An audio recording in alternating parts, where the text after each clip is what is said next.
I did not know I was funny. I don't know what your podcast is called, but it would be like paving new roads.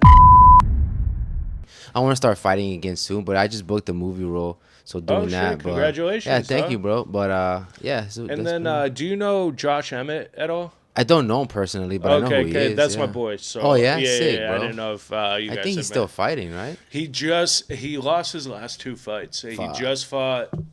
Not last week, maybe the week before.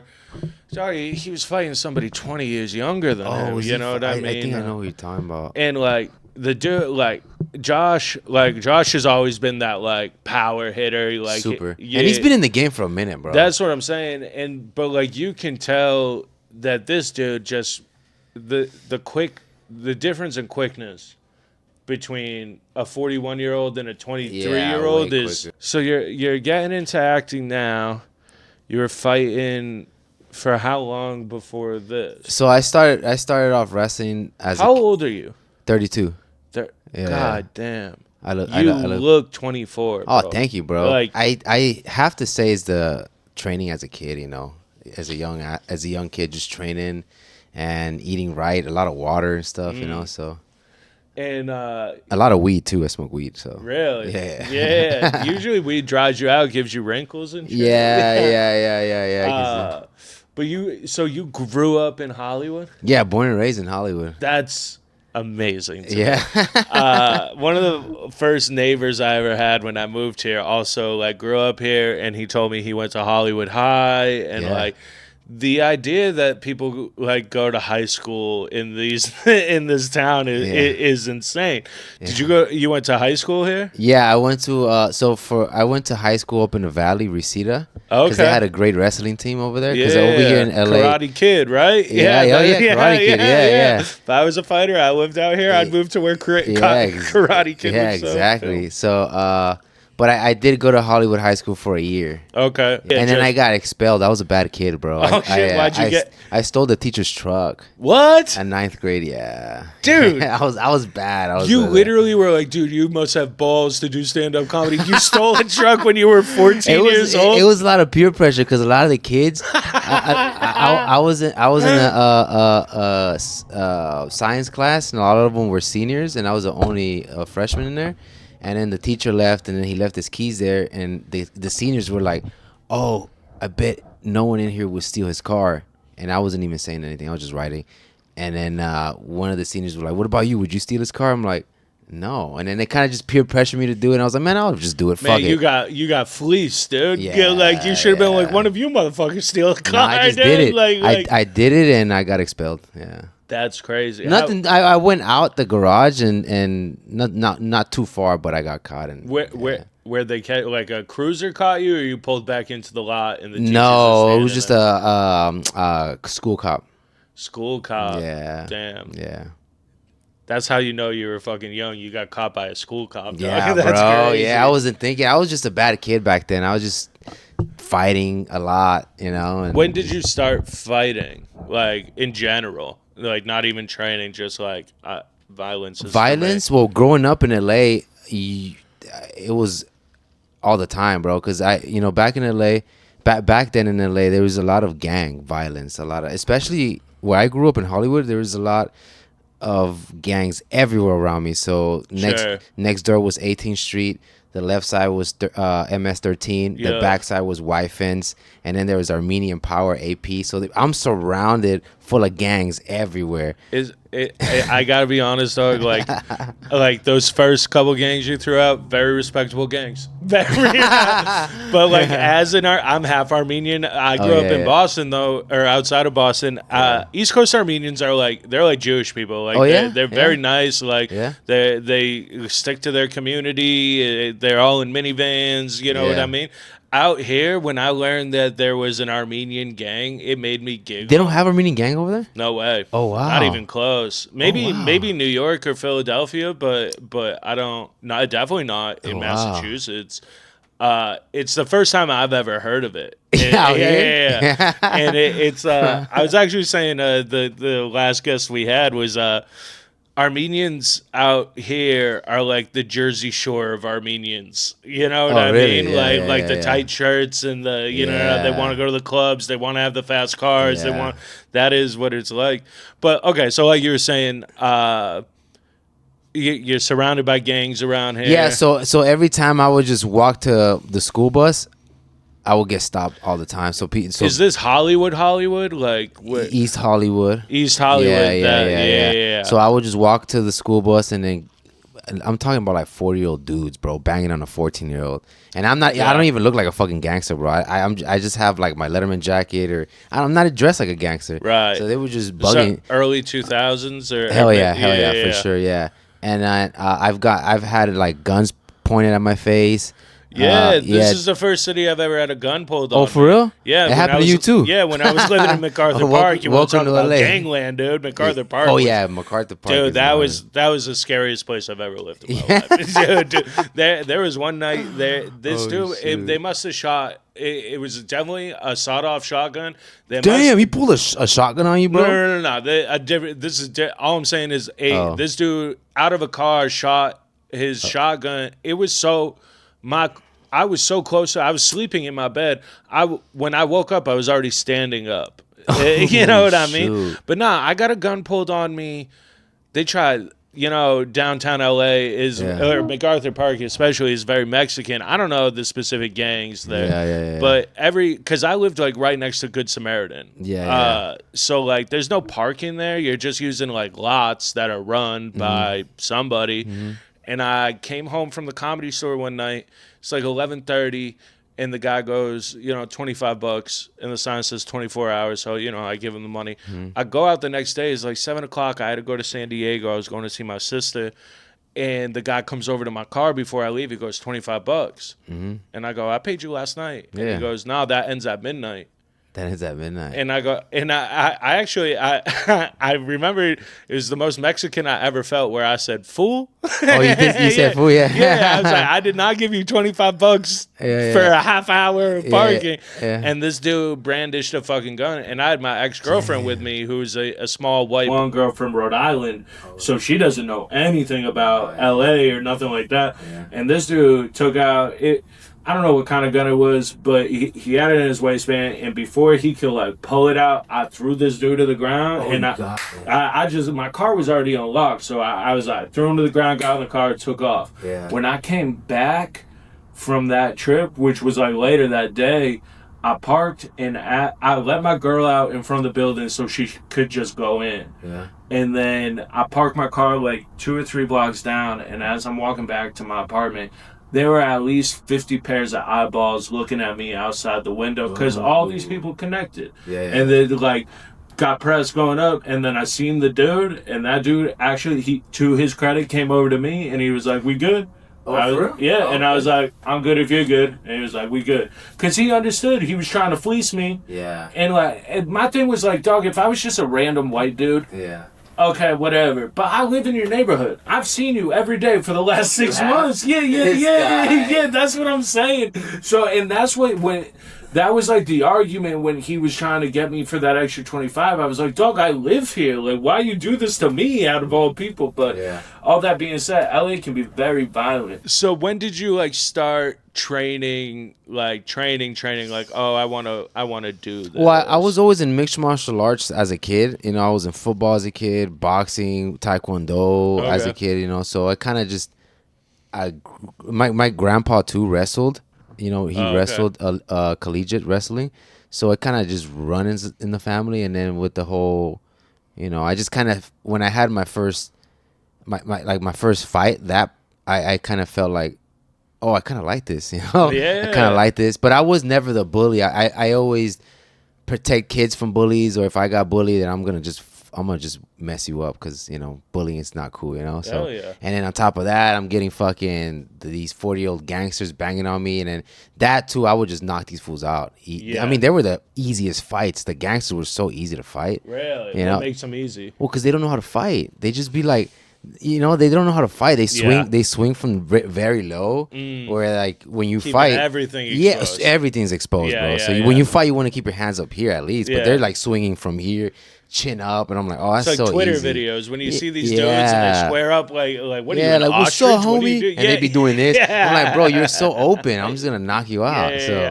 Like a Tekken character. Yeah, that video. bro. Yeah. Yeah, that's pretty much. I fell in love with fighting like that, and I just like the respect that comes with it in martial arts. So kind of fell in love with the whole sport. What style of fighting did you like grasp Out of onto? all of them, well, I started wrestling first. Mm-hmm. I like wrestling a lot, but I think I love the stand up. Yeah. Okay. Yeah. So I mean, it's kickboxing kind of. Yeah, I don't wanna put a name kickboxing, on boxing, it. all that type of stuff. You Yeah. know, even though I grew up wrestling, but for me to entertain people is the stand up. You know, people like to you see like stand throwing up. hands. Yeah.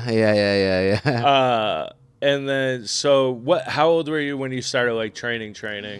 I was like probably 14, 15. Okay. would say, And then how long between when you started until when you were like, When I had my first fight, yeah. that was 20, yeah. Yeah, because I had Damn, 6 years. Yeah, Yes. I had cancer when I was 17. The cancer. I had cancer. That's at when you 17. found out you had cancer. No, it started. The cancer started at 17. It started. Okay, so I've read a little bit about this Yeah. about you. Yeah, so yeah. Let's get into this a bit. So when I was in high school, I was wrestling and I noticed like these little bumps on my left inner thigh. And then I went to the doctor for it, and we all just thought it was because with wrestling you get a lot of like nasty skin stuff. Yeah, a lot of rashes. Yeah, rashes, bumps, ringworm, Yeah. and then hepatigo. So we were all just assuming it was just something like that. So I went to the doctor, and then the doctor saw it, and it looked like boils. It really looked like a boil. First, it started off with one boil, and then 3 boils popped up. And when the 3 boils popped up, I went to the doctor, and she looked at it, felt them, and she said, "Oh, they're just carbuncles." So carbuncles is a series of boils mixed together or just combined together. And she gave me lotions to just put on top. All right, cool. Yeah. So 3 months passed. Now it's starting to hurt where I couldn't even sit, bro. If I had to sit, I had to be like this, lifting so it's my not leg up. touching nothing. Yeah, it was hurting bad. I couldn't even wear shorts or anything. It was just bad. Yeah. So 3 months passed, and then 3 other boils popped. So now there's 6 boils in the span of 6 months. So I go back to the doctor. I'm like, yo, there's 3 more that popped up. There's 6 boils in here. And then she's like, oh, it's okay. Just carbuncles still. So take these. Now we're going to give you pills for it. So I took pills. And yeah, it wasn't working. And then they just erupted, bro. They just like popped open. Oh, that's terrible. So yeah, they just popped open, and then it was just eating my flesh pretty much. So I was walking around still training because I wasn't gonna stop training with an open wound in my left leg. So then finally, What? yeah, bro, yeah. And then a year passed.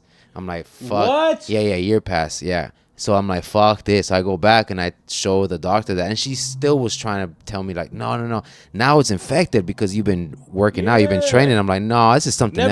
Never mind like the infection, the pain, dude. Yeah, what the is pain that was- pain like? Oh, that's the most brutal pain I've ever endured to this date. Dude, I couldn't I couldn't sleep.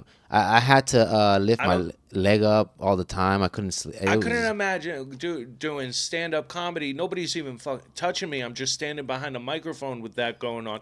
You're physically, how do you get through that pain? I think I was just a kid. year I is was insane. fearless as a kid. I was just super fearless, and I wasn't thinking cancer. I was thinking it was probably like hepatigo, which is the worst of the worst. On a as in- scale of 1 to 10, though, those wounds are open. You're getting kicked in the leg. yeah. What's that pain? 10 being the worst. Past 10, bro. It was bad. It was one point. This is really dark, but there was one point where I was in my house and I ran to the bathroom downstairs, and I grabbed a knife, and I was gonna rip those motherfuckers off, bro. What? And then my mom was like, "No, stop!" I'm like, "Fuck this! I can't take this fucking shit anymore." Yeah. Because it was brutal, bro. It was really brutal. So then that's when I went to the doctor, and then the doctor was still fighting with me, telling me, no. I'm like, nah, fuck this. Like, I gotta get a biopsy, dude. Yeah. So we got a biopsy, And then what hospital is this? I'm never going there. What yeah, the bro, fuck? it's like a little small children's little clinic. Okay. Yeah, it's still there too. It's still there. Damn. But look, I can't really. There, I can't really. I could blame You're her, still but not. here. Yeah. It's just that the cancer is so rare. She didn't know what it was, and so we did the biopsy, and then I got stitches, and then a couple weeks later, I'm ready to go. I'm like, oh, I don't have the pain. I'm ready to start training. They're gonna take off the stitches. So then the doctor was like, oh yeah, but let me just read what was the diagnosis. And then she's reading it, and she kind of just stopped, and she's like, and then when she said that, I was like, oh fuck, what is that? She was having a hard time because she's known me since I was a baby till now. Oh wow. And I've always been a fit person, so for her, it was just more like, what the fuck is this? Especially this cancer. So, and then she was like, oh, you have epithelial sarcoma. And I was like, what the fuck is that? What is that? She's like, that's a really rare form of cancer. And then I was like, nah. I was just laughing. I was like, there's no way. Like, there's no sign. No, you really have cancer. Like, you really have this rare form of cancer. And then I didn't really cry about it. I wasn't really angry or anything. What made me more worried was that my mom was next door. So then I'm like, oh fuck, how am I gonna tell my mom, bro? That's tough. Shit. Man, So, that's how I know you're a good person. Yeah, Thinking bro. about your mom. Yeah, Like, bro. you I was just thinking about gotta my tell whole you got- family. Like it fucked me. I was just thinking about my family. Like fuck. Like I don't care to deal with it. I know I'm gonna overcome it, but telling my family is gonna be tough. So she told me the diagnosis, and then she was just like, I don't even know what this is, so I have to give me some time, and I have to find out who can even treat you, because I don't know what this is. I don't know what this Wow. type of cancer. And So- you're like 18 at this point? Yeah, bro, I was so a like kid. a year later Yeah. from when you like first started dealing with it? Yeah. So she tells me the diagnosis, and then I tell my mom, and then my mom just pretty much fainted. Wow. Yeah, so I had to grab her and tell her, no, I'm gonna be okay. And then my mom's like, well, what kind of cancer is it? And I tell her that, and then she's like, I don't even know what that is. I'm like, I don't know. But then I started researching it there, and I was like, oh, this is bad, bro. Like, this is fucking bad. It's a rare muscle form of cancer, and at the time, there was only 70 cases, but they all passed away. They all Really? they all passed away. There was Ever? 70 cases ever? What do you mean? Then Yeah. when I first saw it, there was no survivors. There was nobody that even overcame it. So that was like 6 years ago, 7 years ago, right? No, that was How you say you're 20, 32. 32? Yeah. I thought you were 20. Okay, Yeah. Okay, my fault. You say because I look 24. Yeah. That's why I was like, what? That's crazy. Yeah. But still, only 70 cases. I can't imagine what it's like to be diagnosed with anything that threatening, first of all.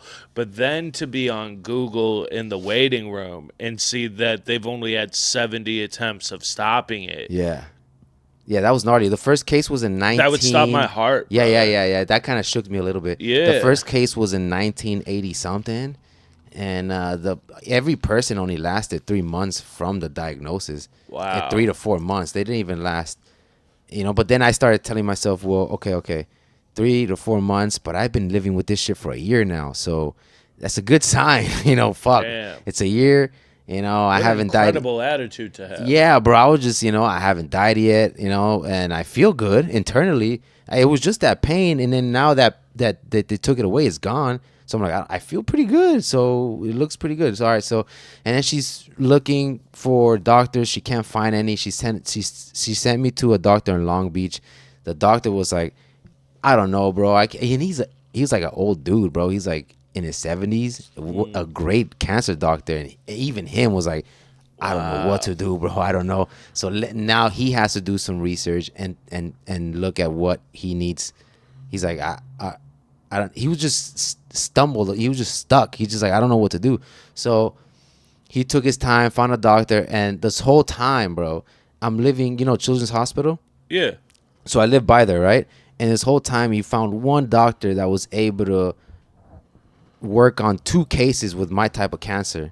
So that doctor talked to that doctor, and then the doctor from Children's Hospital, send him over here. I know a little bit of that cancer, so I can. Yeah, if I there's can only help him out. 70 cases and he's got 2 of them, that's almost You know, that's Yeah, like 12%. Yeah, You bro. know? Yeah. So this whole time, the doctor was right next to my house. I'm like, oh shit. So then I see that. I'm like, okay, that's a good sign too. You know. That's the So Lord. yeah. Because Put you thank in the God, right thank place. God, thank God that doctor wasn't in another state, bro, Yeah. or something. Like the doctor Yeah. that worked in my cancer is next to me. Yeah. Fuck it, I'll take that. So then we go to the doctor, and we do our tests and everything, and pretty much like they gave me only 3 to 4 months to live.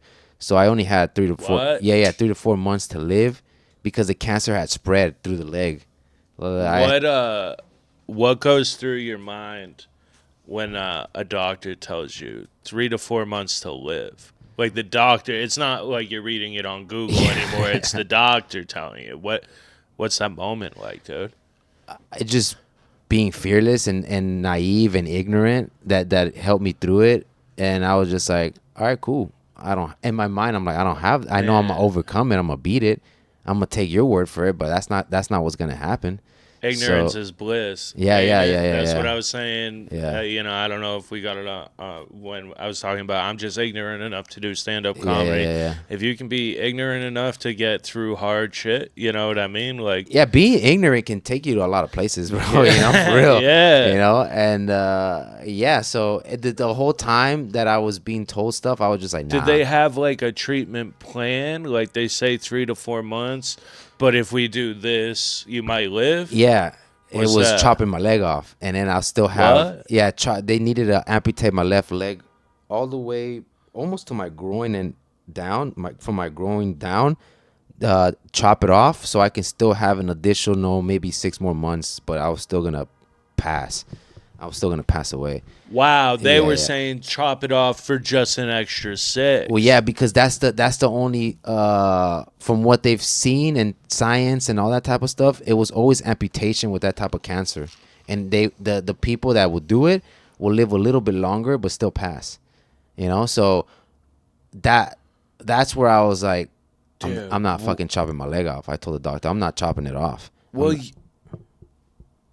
yeah, I mean, that's so crazy because, like, I don't know. I guess if I'm sitting there and I listen to a doctor tell me 3 months, maybe 6 months, why take my leg off? What's an extra 6? You know what I mean? Exactly. So the thing was, at that time, my wish was to fight. You know, I want to fight. I want to have a fight. At least if I'm gonna die, I'm gonna die happy. Keep my fucking. So you leg. haven't had a professional fight at this No, not at all. Oh. Not at all. So I was training, but my mind was to go have a fight. That's what I want to do.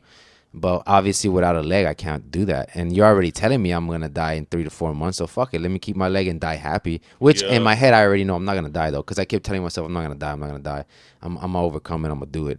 So then the decision was, everyone was telling me chop the leg off. You know, and maybe you What's might. your mom say? I mean, everyone was, listen to the doctor. Everyone is telling you. Yeah. You're It's the just- only one that said no. Yeah, I was just like, nah, I'm not gonna do it. And so I told the doctors, instead of chopping the leg off, just scrape off all the muscles that are infected. And then the doctors were like, I mean, yeah, we could do that, but without those muscles, you're not gonna be able to move your leg left to right, up, down. So what's the point? You're not gonna be able to fight. And I'm like, no, I'm gonna still do it. Just do it. I'm gonna figure it out. I'm gonna just fucking do it. Yeah. So I've been fighting since kindergarten, son. yeah, You don't know bro. me. Yeah, for real. So so they decided, because I said take off the infected muscles. Now, because I'm sitting, you can't really see it, but when I stand up, you can see how skinnier this left leg is than the right, because the left leg doesn't have none of the muscles that the right leg has. Wow. Yeah, so right before the surgery, they were telling me, you're not gonna be able to move your leg up, down, left, right. You're not gonna be able to do much. I'm like, no, fuck that. I'm gonna do it. Watch. Yeah. So then we have the surgery at Children's Hospital. It was 6-hour surgery. It was a long surgery. Great. I mean, that hospital, man, amazing. That's why I'm still here. It's because of my mindset and all that type of stuff. But the surgeons that worked on my leg, Yeah. they knew I was an athlete, and they worked around it and did a great job, and they made it happen. And I got up from the hospital bed and I started moving my leg left to right, and the doctors were just like, they were just stunned, bro. Wow. I can see them, and I just like, I was happy. I was happy, bro. I was just like, I was screaming too. I was like, I told you, I knew it. And yeah, and ever since then, I was supposed to have therapy, physical therapy, and then I did my first session, and then they were like, you don't even freaking need it, because I was able to still, yeah, I was moving and everything was great, and then I had to do a really intense radiation though, one of the top intense radiations, Monday through Friday for 3 months nonstop. Monday through Friday. Yeah, all yeah, 5 days. Yeah. Oh wow. Yeah. It was heavy, intense. So, how long of a break did you have to take from like fighting, going through all that? I didn't take a break. I was still training. Yeah, I was still training. Dude, what do you mean? So what? Don't fucking lie to me. What do you mean? No, for real. So you're doing chemo 5 days. I didn't do chemo. No, just radiation. Radiation. That's so what radiation sorry. is not as bad as chemo, but radiation would happen since my radiation was in the leg. It was just blasting my leg nonstop. I didn't see effects till maybe a couple weeks out, and then that was when the skin was. It was like a really bad sunburn. Okay. Radiation. So little pieces of skin were falling off. I have pictures of it on Instagram. So just skin was falling off. So what I had to do was saran wrap my leg to keep the skin in there, just keep it contact, and still train, and still just go. So my house was here, the hospital was here, and then my gym was actually behind the hospital. So I would just run to the hospital, and then after radiation, go to the train, and then come back home. Yeah, dude, that's like Marine Green Beret shit. To me, that's crazy. Yeah. Again, if I was getting radiation, every day I would get a popsicle and ice cream and go sit on the couch after. Like, how are you fighting at that point? It was hard. It was tough. It was fucking painful, because every time I would get kicked, I'd be like, oh shit. Yeah, it was bad, but I couldn't really say much, because if I did, then they'll be like, you gotta get the fuck out of here, bro. You can't. What are you doing here training? The gym would have been like, so I couldn't. But then I can tell people would be like, what's up with him? Because they would just kick me like a little kick, or even run a drill, like go for a single or grapple, and be like, oh. It would hurt, because obviously it's just fresh from radiation, right. You know. So did you have like excuses ready to go when that shit, or you just just grinded your teeth? No one really bugged about it, you know, because I wouldn't wear shorts. I would wear leggings to kind of hide it, you know. Okay. So, yeah, you know, I just felt like, for me, what was keeping me alive is still doing the things I love to do, which was still train and still, you know. That's beautiful. I can't just go home and just cry and shit. Fuck no. I gotta still be out there and go train and go do it, you know. So that's one of the reasons still that I still think that it kept me alive. I absolutely think, like, and like you said, like, the surgeons must have been great. Yeah. Like 70 cases and everybody died. Yeah. By the time you got out of that situation, maybe a handful of cases came in. Yeah, you know what I yeah. mean? Like, you're the one, like, you're 1% of 1%. Yeah. And like, I remember the doctor was telling me how rare this fucking cancer is. I don't know what he told me. It was like 20 billion people out of 1% out of 20 billion people get it. And then when I was going to Children's Hospital, I met one person who had it.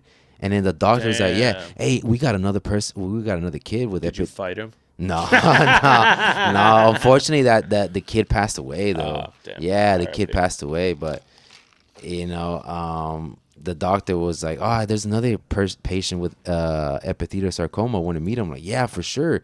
And it was just a little baby. It was like a little kid. I have a picture with him. Yeah. He was 10 years old. Yeah, he had that choked me up. Yeah, he had it on his wrist.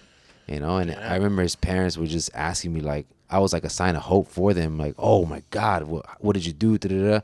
I haven't told you this, but at the doc, when I was training, you know, word got around that I was going through cancer and stuff. So they were being really nice. You know, people were nice to me about it. And then there was this one elderly guy, bro. He was 70-something years old, but super shredded and super fit. And then he's like, yo, I heard you had cancer. I'm like, yeah, I have it. And he's like, let me tell you 3 secrets in life for you to never get it again. I'm like, well, fuck it.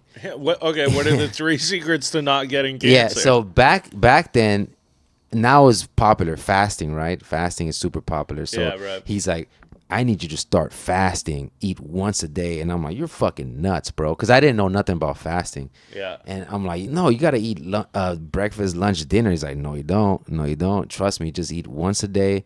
And then back then, too, alkaline water, which now is super popular. But back then, it was actually illegal. You couldn't get alkaline water.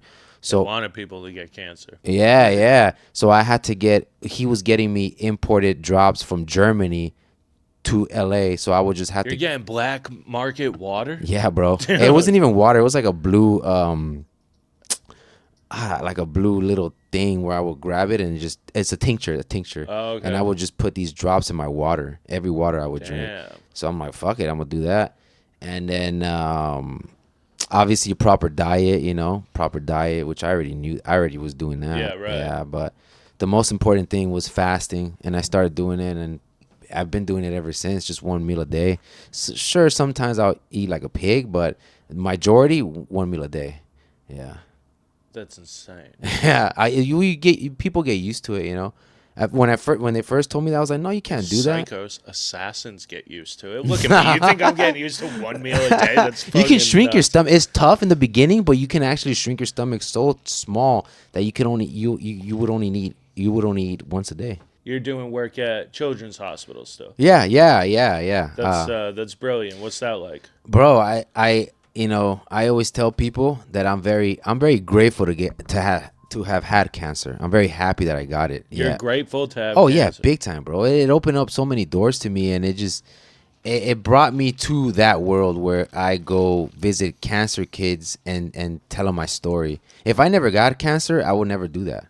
Maybe I would, but I wouldn't have that one thing to relate with the kids. Yeah, it wouldn't be where they see me compatible. And they see me as hope, and some of them don't make it, but when I'm talking to them and their parents, I see the eyes light up where, oh, if he did it, then I can do it. So that's beautiful. Yeah, so yeah, I made it my life's mission to do that after the cancer. And you don't have to have cancer to hear my story and get motivated. You can just be an average person. I've never had cancer. I'm motivated as fuck right now. Let's go, bro. Let's go. Seriously, for you to have that kind of that attitude through everything, and then to keep it going, and you're still when I walked in here today and you were already sitting here, you were lit up, dude. Yeah, bro. Yeah. That's a beautiful way to live. Yeah. So what's the journey like post cancer? You're training to get into the professional. Yeah. So I do my thing. My leg is amazing. I can kick high. Nothing impacted me. Yeah, nothing. Just the radiation was insanely fucking brutal. But after that, it was just gold. It was amazing. And then I was like, fuck it, let's have my first fight. So then I had my first fight, and then I knocked the guy out in 6 seconds. Damn, yeah, 6 seconds. Yeah, it was a world record at that time. Now it's probably 4 seconds, I think. I don't know, but yeah, I knocked the dude out in 6 seconds. Yeah. This is still really fucking impressive. Yeah, thanks, bro. Yeah. 6 seconds, and then in that moment, you win your first professional fight. You beat cancer. What's that feel like? Is that like your pinnacle moment of I knew I was gonna make it here? Yeah, it was kind of more like assuring myself. Yeah, I knew it. I knew it was gonna happen. Because even in the video on YouTube, when you see the fight, I don't celebrate. Yeah, I don't. I knocked the guy out. I was scared, bro, because the guy wasn't waking up. He was convulsing, bro. He was like, dude, are you like the nicest person of all time? That's so crazy. Yeah, bro. You can see, I swear, go on YouTube and look at it. I'm fucking worried, bro. I'm like, oh, what? And I even talked to the ref, and the ref's like, hold on, man. I've never seen this shit before. What's going on? So they're like pushing his fucking chest out, and thank God, bro, he was able to they brought him back, whatever happened to him. But I go up to him like, yo, I'm sorry, bro. And he's like, I don't know what happened, dude. Like, what the fuck? You have some crazy power, bro. Cause that was gnarly. And, yeah. So, yeah, that's pretty much. That's crazy. Yeah. And I know, you said you're getting into acting now. Yeah. What made you be like, I need to pivot out of fighting? And it's so you said you were also big on Vine. Yeah. What were you doing on Vine? Knocking people out? No. So what happened was, Slice what happened was, as I'm training still, I've always been, I'm still training every fucking day, not Sundays. Maybe I'll do an active day on Sunday, but I've always been training, and I met this dude, one of my good friends named Alpha Cat, who was big on Vine. He got already millions. He was established on Vine. And then he met me and it's like, bro, you're pretty fucking funny. Do you know this app called Vine? You make 6-second videos. And once you make it to the top, you make good money. And I'm like, sure, why not? I've always loved to make people laugh. And I've always liked to be in front of camera. And I was in theater class, theater shows as a kid in school. And I'm like, fuck. That's so Hollywood. Yeah. So I was like, fuck it, why not? Let's do it. So then I started making videos with him, and then with his reach, it blew me up. And then my what blew me up was my fight video I wrote. My first fight is as fast as a Vine because it was 6 seconds, and then that kind of blew me up. That's and then, hilarious. Yeah.